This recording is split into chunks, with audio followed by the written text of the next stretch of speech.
Mycobacterium tuberculosis, or TB for short, is a bacteria that generally affects the lungs, though it can spread to other parts of the body. The name tuberculosis comes from tubercles, which are small wart-like bunches of tissue which can be caused by tuberculosis. M. tuberculosis starts its life off by being coughed out of a person with active TB and inhaled by an unwitting victim. After being transmitted, the bacteria fester in the lungs and either A, lay dormant, or B, begin dividing and infecting more tissue.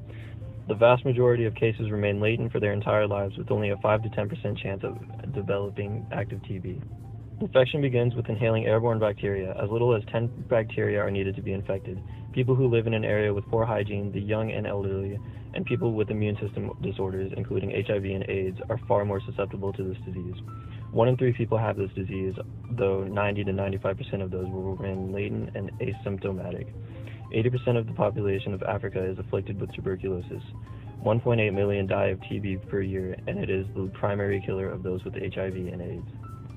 There are several forms of TB which have different symptoms. The most common form is called pulmonary tuberculosis, and the bacteria remains in the lungs. The symptoms are a chronic cough, blood and coughed up mucus or sputum, fever, night sweats, and weight loss. The more severe kind, where it travels into the bloodstream and infects the whole body, is called miliary tuberculosis. This is where tubercles come in, and they show up as little white dots in the tissue. The first cells infected are macrophages, which are white blood cells. They are unable to kill TB because of a large lipid layer on the outside. Other macrophages fuse into the infected one, which traps the bacteria in a shell and allows it to safely remain latent. After becoming active, TB begins attacking tissue in the mid-lung area, causes fibrosis and scarring. TB can occasionally erode in the pulmonary artery and cause massive bleeding, but most frequently it just suppresses the immune system and degrades the lungs until you die. Diagnosis for active TB should be considered if a cough continues for 2 weeks or more, or there is blood in your mucus. Chest x-rays and a sputum culture are generally sufficient. Latent cases are much more difficult to diagnose. A process called mantotuberculin skin test is used.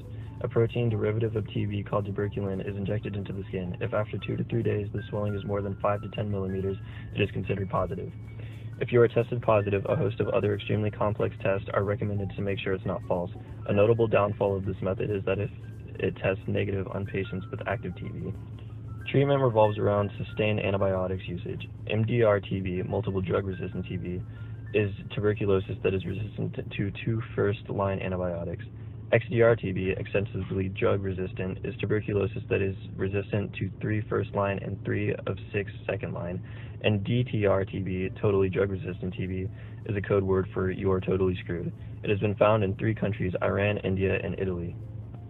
Treatment is generally successful, and side effects are dependent on the specific antibiotic. Most cases remain latent, and active TB has a 4% death rate.